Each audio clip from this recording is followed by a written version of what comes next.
చిన్నపాటి టబ్బు తీసుకుని మట్టి వేసేసుకుని మట్టిలో నేను చామంతి మొక్కలు నాటుకుంటున్నానండి.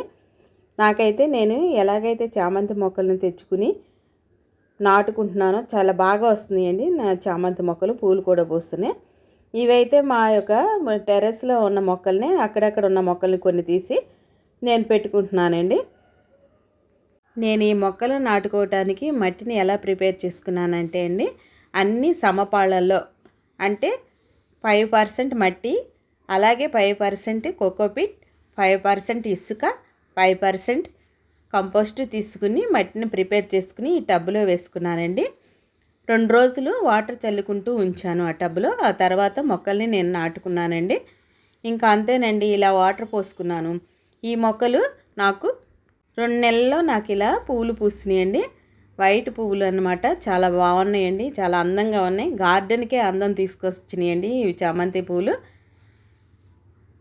ఈ చామంతి పువ్వులకి ఎప్పుడైనా సరే పెస్టిసైడ్గా పుల్ల మజ్జిగని కొడతానండి, అప్పుడప్పుడు నీమ్ ఆయిల్ని వేస్తాను, అంతేనండి.